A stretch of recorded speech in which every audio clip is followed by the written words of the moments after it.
Herkese merhabalar, ben Huri. Huri Metek Mutfak'ta kanalıma mutfağıma hoş geldiniz. Sizler için sünmeyen bamya tarifi hazırlıyorum. Tarifimiz için 3 adet kuru soğanı yemeklik olacak şekilde doğruyorum.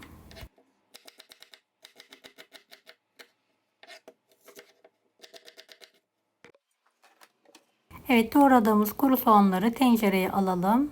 Zeytinyağı gezdirerek kavurmaya bırakalım. Şöyle 10-12 adet sivri kıl biberlerim var. İnce ince doğruyorum.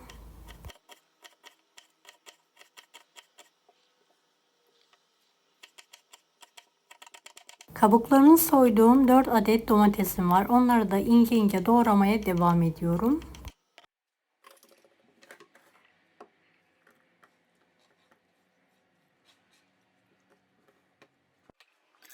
Evet, bahçeden topladığım bamyelerim var. Baş taraflarını videodaki gibi temizleyelim. Büyükleri 2'ye veya 3'e bölebilirsiniz.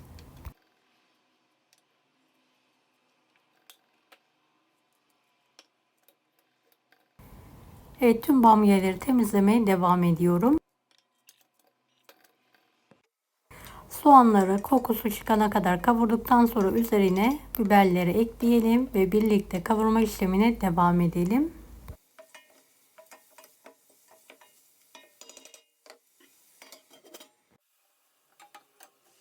Evet, domatesleri de ekleyelim.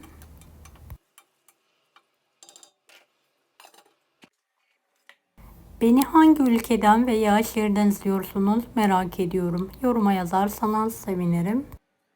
Ayıkladığım bamyaları bol su yardımıyla yıkıyorum ve suyunu süzdürüyorum.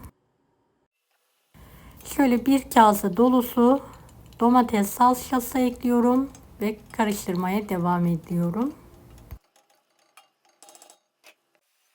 Evet, kavrulduktan sonra üzerine tencerenin yarısına gelecek kadar soğuk su ilavesi yapıyorum ve kaynatmaya bırakıyorum. Kaynayan suya tuz, biraz limon tuzu ekliyorum. Limon da sıkabilirsiniz. Yıkadığım, süzdüğüm bamyaları ekliyorum. Dikkatlice karıştırıyorum.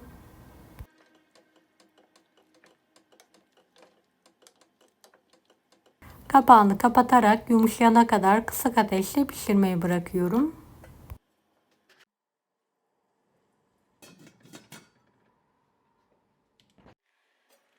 Evet, kontrol ediyorum. Bamyelerim yumuşamış. Altını kapatarak servise hazırlayabilirsiniz artık.